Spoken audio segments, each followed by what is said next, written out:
বর্তমান যে শিক্ষা ব্যবস্থা, এগুলি ভিত্তি স্থাপিত হয়ে ছিল বিভিন্ন প্রাচীন সভ্যতার উপর, শিক্ষা ব্যবস্থার উপর। প্রথমে আমরা যে শিক্ষা ব্যবস্থার উপর কথা বলবো সেটা হচ্ছে প্রাচীন বেবিলনীয় সভ্যতার শিক্ষা ব্যবস্থা। এখানে প্রথম কিলোকাকার বা কিউনিফর্ম লিখন পদ্ধতি চালু হয়েছিল। মাটির খড়ির মধ্যে একে একে সেখানে অক্ষর লেখা হতো এবং চিত্র লেখা হতো। শিক্ষার্থীরা তারা গণিত, ধর্ম এবং আইন বিষয়ে পড়াশোনা করত এবং সেখানে শিক্ষাদান করতেন মূলত পুরোহিত এবং রাজপুরুষরা, এবং শিক্ষার উদ্দেশ্য ছিল যে রাজকার্য পরিচালনা করার জন্য একটা দক্ষ জনশক্তি তৈরি করা। সভ্যতায় অভিজাত পরিবারের সন্তান যারা, তারাই শিক্ষা গ্রহণ করত এবং গরিব পরিবারের সন্তানরা শিক্ষা গ্রহণ করত না। আমরা মিশরীয় সভ্যতার দিকে যদি তাকাই তাহলে সেখানে আমরা দেখতে পাবো সেখানে শুধুমাত্র শিক্ষা গ্রহণ করত অভিজাত পরিবার এবং পুরোহিত পরিবারের সন্তানরা। এর বাইরে শিক্ষা প্রদানের কোনো ব্যবস্থা সেখানে ছিল না। এখানে হায়ারোগ্রাফিক লিখন, গণিত এবং জ্যোতির্বিদ্যা, ভূগোল এবং ধর্মীয় বিষয় নিয়ে পড়াশোনা করানো হতো।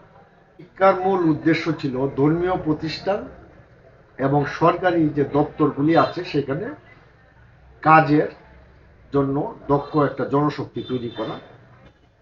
সবচেয়ে চমৎকার শিক্ষা ব্যবস্থা ছিল প্রাচীন গ্রিসে।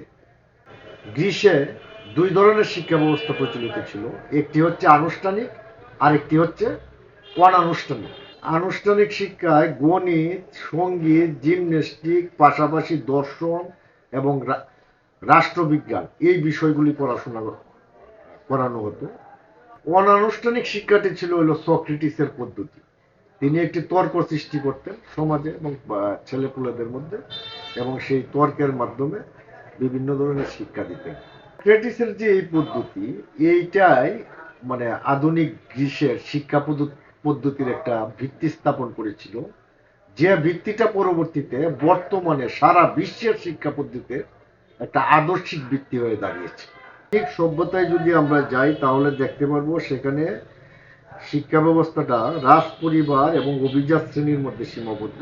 সেইখানে সাধারণত যুদ্ধের বিভিন্ন কৌশল শেখানো হতো এবং রাজত্বকে কিভাবে রক্ষা করা হয় সেই বিষয়ে পড়াশোনা করানো হতো।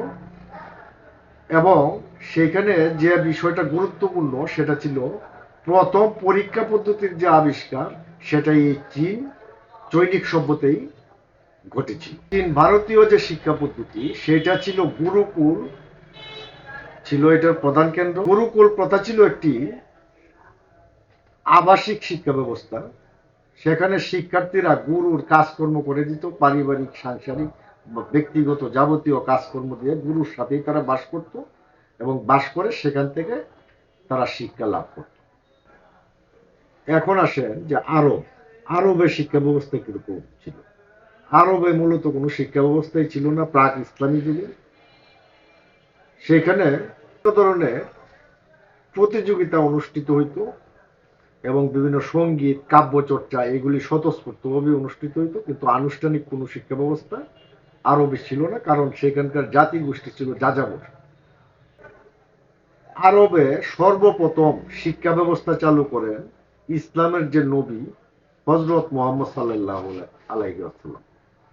তিনি সাফা পর্বতের পাদদেশে দারুল আরকান নামে একটি মাদ্রাসা স্থাপন করে প্রথম শিক্ষা ব্যবস্থা প্রচলন করেন, এবং সেইটি ছিল আরবের প্রথম প্রাতিষ্ঠানিক শিক্ষা ব্যবস্থা।